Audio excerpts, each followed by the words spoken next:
Saat ini kita akan merenungkan 1 Tawarikh pasal 20 ayat 1 sampai yang ke-8. Ketika kemenangan tidak selalu berarti kita sendiri yang bertempur. Pertanyaan pemuka, apakah setiap kemenangan dalam hidup kita benar-benar kita perjuangkan sendiri?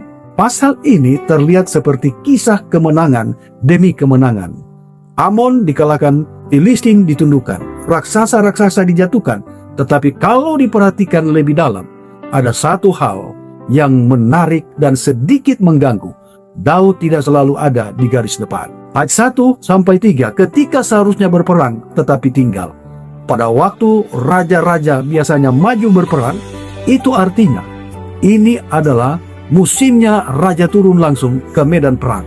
Tetapi Daud tinggal di Yerusalem. Yoab yang maju, Yoab yang berperang, Yoab yang menang, dan Daud datang untuk mengambil mahkota dan jarahan. Secara hasil tetap kemenangan, tetapi secara posisi ada yang tidak pada tempatnya. Kadang dalam hidup kita tetap menang, tetapi tidak berada dalam tempat yang seharusnya. Pertanyaannya adalah, apakah kita sedang berjalan dalam kehendak Tuhan atau hanya menikmati hasil dari proses yang tidak kita jalani dengan benar?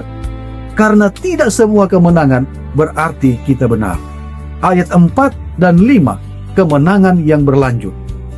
Pertempuran berlanjut melawan orang Filistin, dan kali ini bukan Daud tetapi orang-orangnya.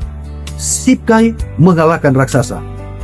Elhanan menewaskan saudara Goliat. Artinya Tuhan tetap bekerja, kemenangan tetap terjadi.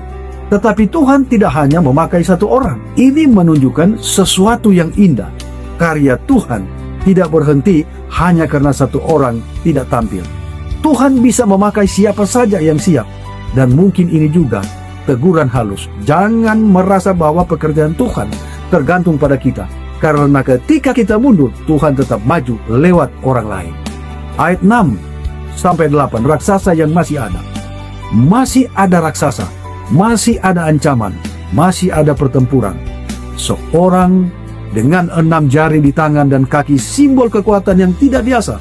Ia mengolok-olok Israel, tetapi sekali lagi bukan Daud yang maju, Yonatan keponakan Daud yang mengalahkannya.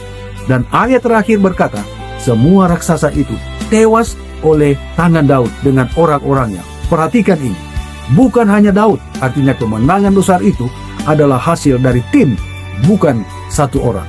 Kesimpulan dari 1 Tawarikh 20, kita belajar tidak semua kemenangan berarti kita berada di posisi yang benar. Tuhan tetap bekerja bahkan ketika kita tidak tampil. Kemenangan adalah hasil dari kebersamaan, bukan satu orang. Selalu ada raksasa yang harus dihadapi dalam setiap generasi. Pesan untuk kita semua hari ini.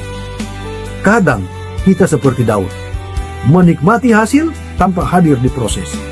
Kadang kita seperti Yoab dan para pahlawan, bekerja di balik layar tanpa banyak terlihat. Dan kadang kita seperti Yonatan, dipakai Tuhan untuk menghadapi raksasa di generasi kita. Yang penting bukan siapa yang terlihat paling hebat, tetapi apakah kita setia di posisi kita? Pertanyaan yang perlu kita renungkan dalam cerita hidup kita hari ini. Kita sedang ada di posisi Daud yang tinggal atau prajurit yang berjuang? Karena pada akhirnya Tuhan tidak hanya mencari orang yang menikmati kemenangan, tetapi orang yang setia untuk maju berperang ketika waktunya tiba.